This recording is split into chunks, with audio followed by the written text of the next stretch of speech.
Manever I say ma PENDREAM TV. PENDREAM TV there, I see them yopo. You are once again welcome to PENDREAM TV, the only channel that brings you the best and latest updates in politics. If you are new here, please don't forget to subscribe to the channel, hit the notification bell, like and also share to other members to watch as well. You can equally leave a comment at the comment section after watching or send us a voice note on our WhatsApp number, which is 0277-128-777. Thank you. I want you to join me listening to what we have for you today, and it's all about the facts. As you know, we always bring you the facts and evidence-based arguments. And this is one of them, which I would like you to join me listening today. Please stay tuned to the end and make your suggestion or opinion after watching. Thank you for staying tuned. With the Council of State. This claim raises a number of intriguing questions. At the time, I think the Chief Justice's letter had not been made public. So he raises question number one: how did Mr. Assefuah, within just one day, ascertain that the Chief Justice was not consulted before the petitions were referred to the Council of State? Two, did the Chief Justice personally inform him that she was not consulted? Three, was there any media report confirming that the Chief Justice had been bypassed in the process? Those are the three. Then he continues, and Godfrey Dami, as his lawyer, as the musician Joseph of Culture says, this is neither a jigsaw nor a puzzle. Things are falling into place. We either survive together or perish together. And just after putting this out, and many other lawyers commenting, then the Chief Justice's letter surfaced, as if to justify the basis for that suit being filed in court. Well, let me go to Dr. Inusa before I come to Atik. Doc? Alhaji Sana, good morning to you, and very good morning to my revered colleagues seated here. And let me take this opportunity, knowing very well that we are likely to celebrate Eid either tomorrow or on Monday. Let me use this platform to wish my Muslim brothers and sisters a Ramadan Kareem and indeed an Eid al-Fitr in advance. And let me also say a good morning to the good people of Ghana and to senior comrade Kwesi Pratt. Senna, our judiciary today is nothing to write home about, taking into consideration the various indicators that measure the quality of our judiciary. If you look at the Afrobarometer report in 2024, it stated clearly that 97% of Ghanaians perceived our judges to be corrupt. 68% of our people lost trust in the judiciary. The Mo Ibrahim Index, Governance Index, went ahead to report that Ghana's judicial autonomy declined by 50% from 2017 to 2024 under the Eswa Akufo-Addo Bawumia regime. So clearly there is something wrong here. And we are calling for some form of reforms, impetuous reforms in our judiciary. Because if all hell breaks loose, that is our last resort to solve our issues in this country. That is our ICU, I'll put it that way, to resurrect any issues in terms of our governance system and our social fabric in this country. The petition before the president, I think that we support it. Looking at how the Eswa Akufo-Addo Bawumia regime appointed certain people to the superior courts. Do you quite remember the famous issue of Justice Gawu, who was a known MPP parliamentary candidate in the Volta region, and then later elevated into the superior court? For what purpose? Purpose is known well and best to the president and his cohorts. But we know very well that our judiciary has been highly partial in the discharge of its duty. And that is why the index of the Mo Ibrahim Governance Index is clearly stating that. Senna, today, if you look at the nature of cases adjudicated in court, and my brother Hamza is a lawyer, he knows that very well. And I would lay reference to the Anas expose, Justice for Sale, that if you do not have funds to be able to lobby the justice system in this country, your cases or your case will not be adjudicated in your favor. And that is a fact.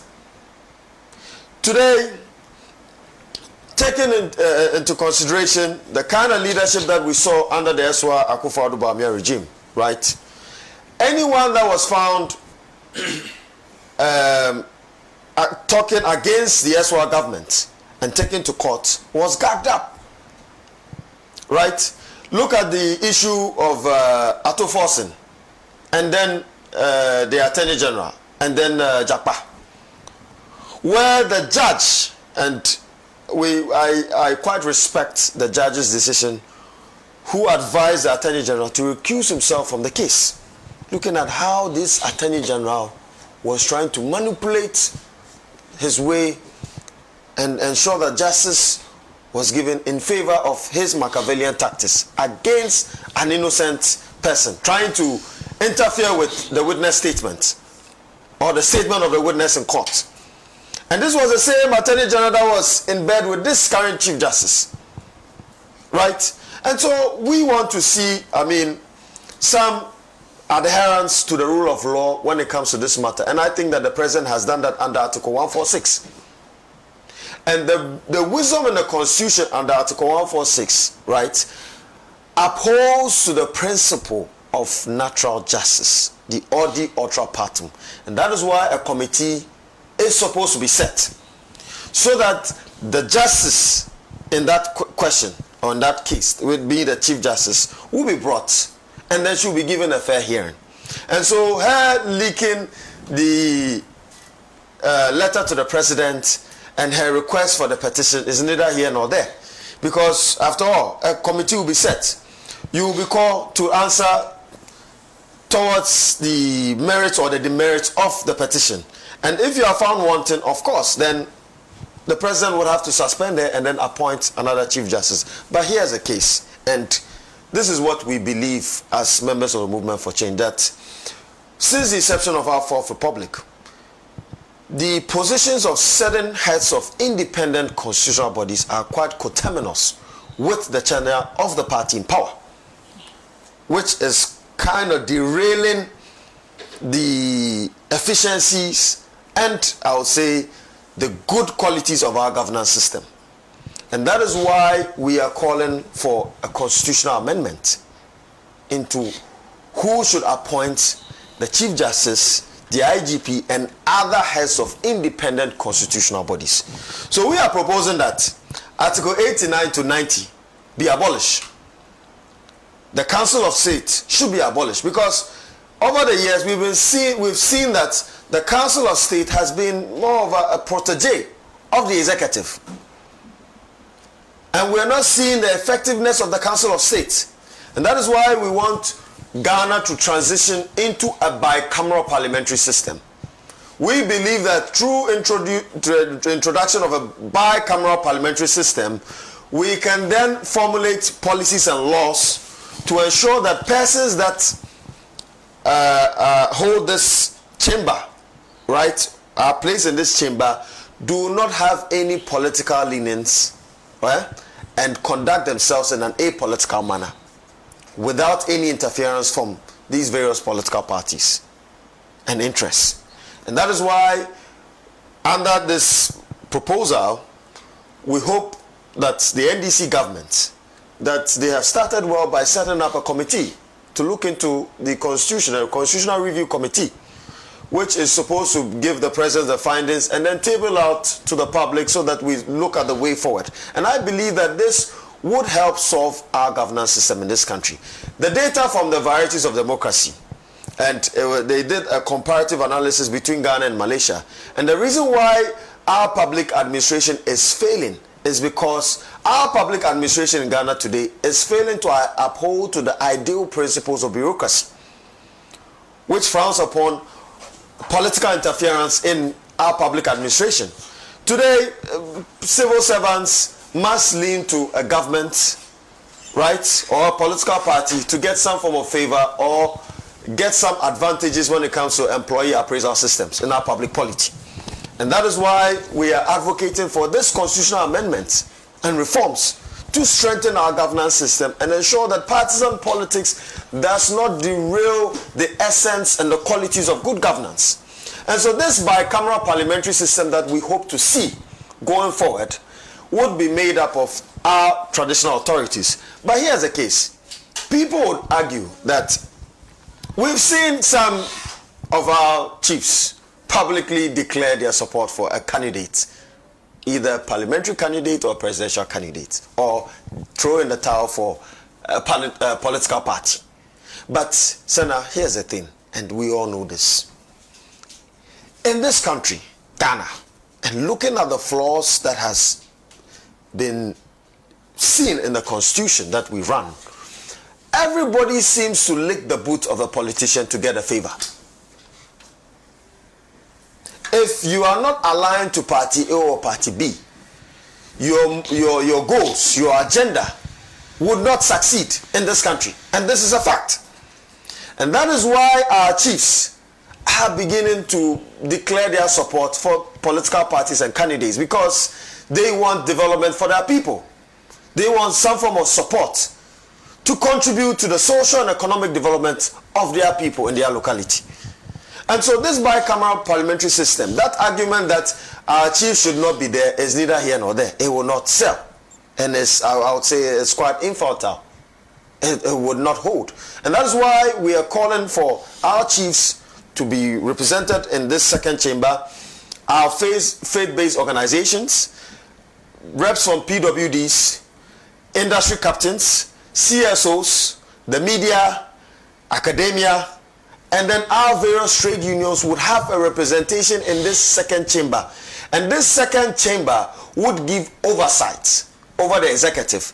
This second chamber would approve budgets for independent constitutional bodies. And this second chamber would appoint heads of various independent constitutional bodies. So that tomorrow, the president will not have the mandate under Article 144 of the 1992 Constitution to appoint the Chief Justice. And it will be done by this apolitical chamber, so that tomorrow no party will run to the Supreme Court and get a hearing within the same day, as my brother Hamza reiterated, right? And so we want to see these reforms, and until we have some form of constitutional reforms and amendments, these issues will go around in circles. You quite remember the case of the former EC boss, Charlotte Osei.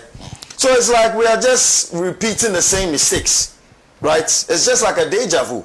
Yes, she was removed on some legitimate grounds, right?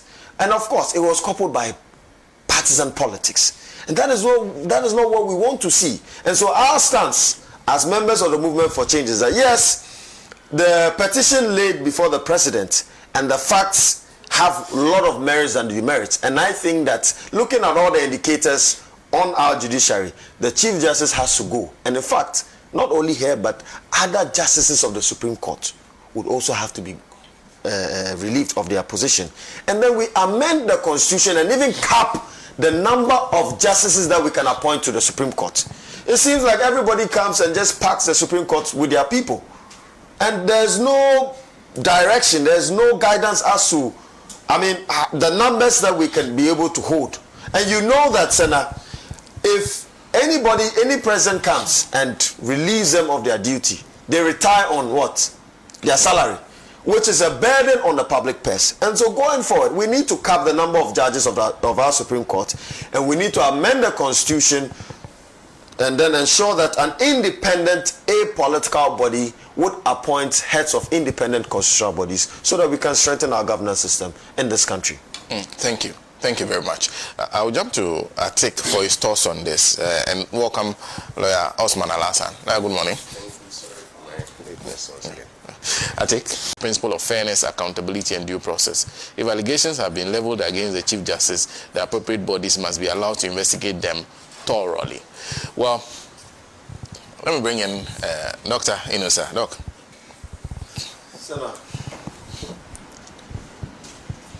Ghanaians deserve better.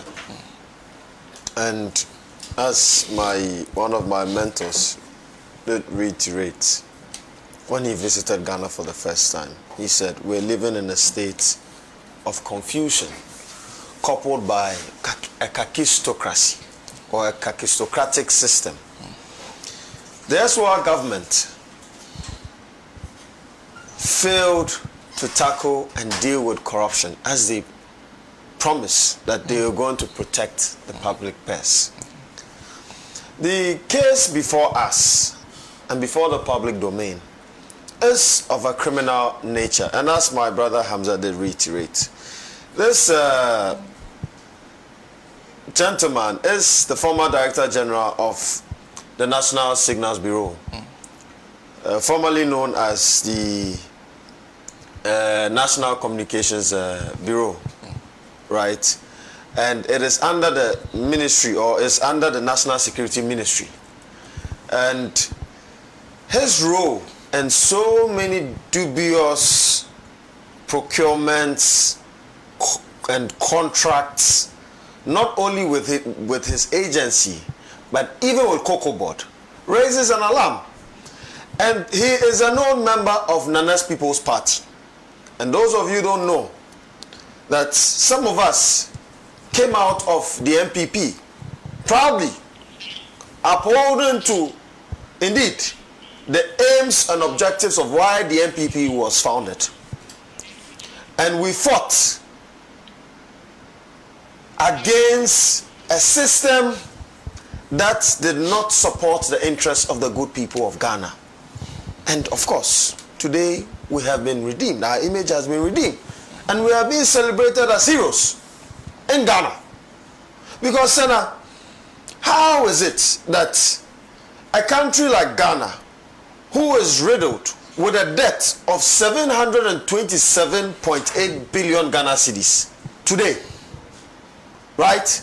And knowing very well that our country's national budget is supported by amount of 30% of its total budget is supported by foreign creditors, about 30%, is something that today this current administration is going to suffer. You know why? Because this current administration cannot go to the international capital market to borrow to support our budget deficits. And this begs the question, why did we get there in the first place? Why is our public debt so colossal? And these are some of the things. If you have one individual who was able to siphon over $10 million, right, and launder this money and then keep it in fixed assets, by procuring over 37 houses, both home and abroad, then if this is Kwabna Edubuahini, how much more the former minister for national security, how much more even the vice president and even the president? I mean, this is like what do you call it, simultaneous equation. If you know X, you can easily tell Y. So now, the issue before us, this is the same person whose brother, Charles Edubuahini, told us in the announced expose that the brother? Yes, that's his brother. They are... No, that's his brother. You're sure of it? That's his brother, yes. Oh, okay. This is the son of Edubuahini. Because there are different accounts as to whether they are related or not. Well, yeah, that's his brother. They are from the same caucus. They are from the same caucus. That told us that Dr. Mahmoud Bawumia needs only $200,000 for appearance fee to see him and then work out a deal in your favor. And surprisingly, and I mean, looking at, and council is here, and we can be guided by that. Anytime you want to register a business, right, in Ghana, there is a name search first done. That's BNC. He registered the company, those initials. How did the Registrar General's department accept that? Did they go into it? And what was his explanation to that BNC? We need to look into that to be able to establish that criminal element. Do you understand? of he registering that company to siphon funds from the state. It has to be looked at, and we need to investigate the merits of this. Then, I mean, under Article 284 of the 1992 Constitution, any public office holder has to conduct himself in a way that his duties within his public polity does not conflict with his personal interests. Right? And of course, this issue has been caught up with, I would say, some form of conflict of interest. Issues of conflict of interest. Because how is it that you are a director of a state department? You are given the mandate to negotiate on behalf of the state to procure a software to enhance our cyber security in this country and protect all of us as Ghanaians. And then you register another company, right, that benefits from the 7 million deal with the Israeli company called ISC. I mean, this is a contravention to the 1992 Constitution, and so he has indeed been found liable here. This is a person who, again, registered 10 different companies under the umbrella of Advantage Solutions Limited. And these companies were used to get numerous contracts from various government agencies. And so, Senator, this begs a point. Since the inception of our Fourth Republic, we have been seeing series of colossal corrupt scandals in this country against the interests of the people of Ghana, and nothing has been done about it. Let's list it from 1992 to date.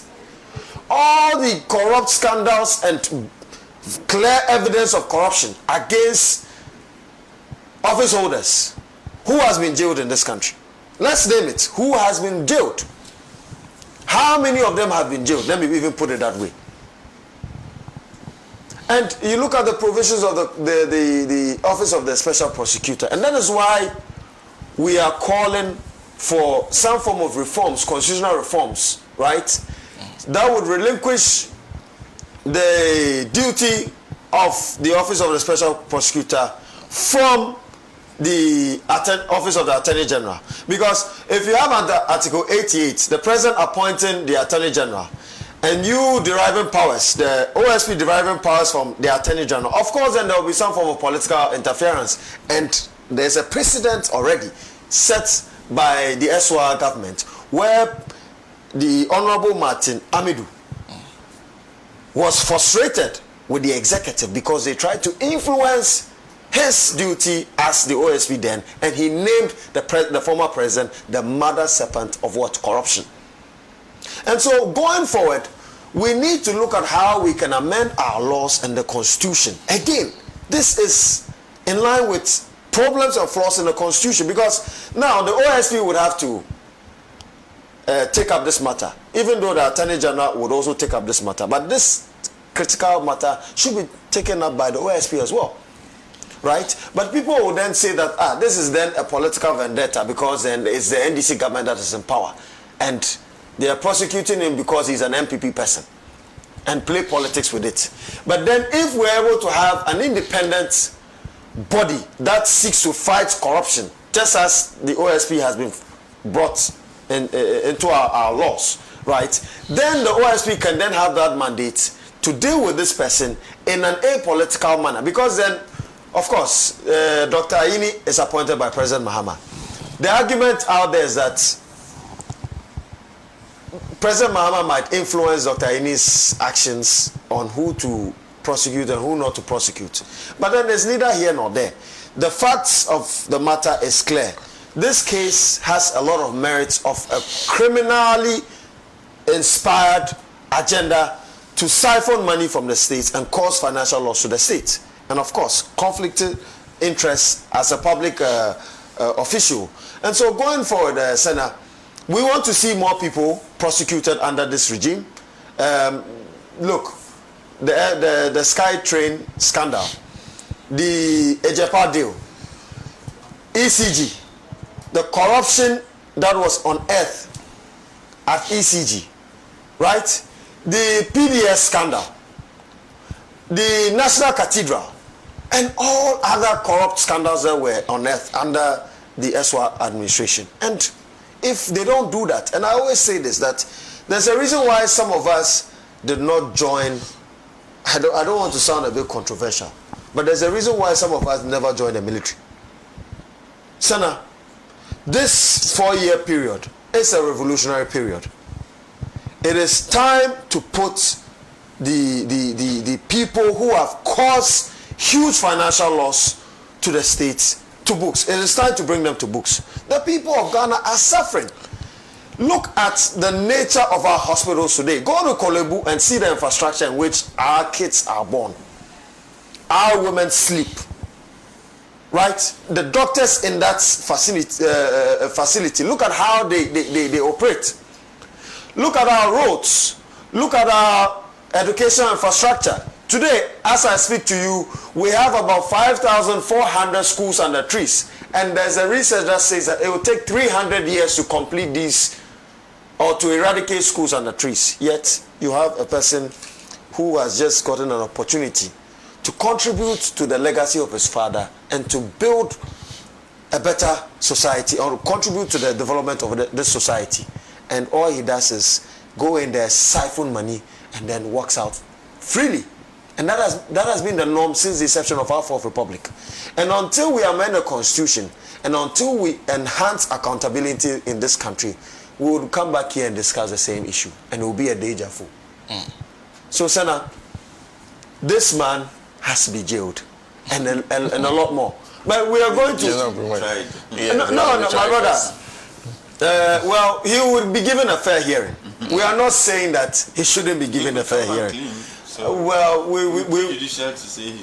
he should be jailed. I know what I'm talking about. I remember I said that we were the villains from the MPP. Remember, we know the kind of things that happened, and we know the rot that is before us. And so we were the virtuous ones, together with Honorable Alan Kojo Tramante and many more. People might have some contrary views. Yes, you can have your contrary view, but again, we were the virtuous ones. We fought against a system that was corrupt, a system that did not live up to the mandate of its people, and a system that was promoting a kakistocracy. Okay. Right? And that is why today we are also still around and advocating for good governance, and we would make sure that the NDC government adheres to the rule of law and ensures that they promote good governance and meet the expectation of the Ghanaian people, so that collectively we can be able to enjoy this country and see our generations yet to be born also inherit a country that would give them equal opportunities for them to thrive. Thank you very much. And I'll come to you shortly. Before I do that, Alhaji Hamza in Pig Farm says, good morning, Senna. I think it is time Afenyomakin is brought to order. He always thinks he is the only man in this country. Afenyomakin and the micro-minority group in parliament are always trying to use the immunity of parliament to undermine the duties of state agencies in this country. Kobna Eduboing is not above the laws of this land. And even here, Afenyomakin himself, the AG has done nothing wrong by taking Eduboing through due process of the land, and if he is not guilty, he will be set free. One of the promises we made to the good people of this country was to fight corruption, and we cannot afford to disappoint them. Anyone who dips his or her hands into government purse should be ready, because the law. Thank you for staying tuned. PENDREAM TV really appreciates your time, and once again says, God bless you for the good work you are doing and continue to do for us. Without you, it doesn't exist. Please, your comments are much important to us. Do leave a comment at the comment section after watching, or send us a voice note on our WhatsApp number, which is 0277 128 777. Please do that. If you have any grievances, just channel it to our WhatsApp number by voice notes. To our cherished newcomers, we also plead with you to subscribe to the channel for more video. Hit the notification bell to keep you updated. Share to other friends of yours or any platform that you belong to as well. Thank you for doing that for us. God bless you. Amending PENDREAM TV. Now, so far so good. Say open online portal e Ghana. Nipa share, nipa follow, nipa comment here. To my best of knowledge, without any biases. PENDREAM TV.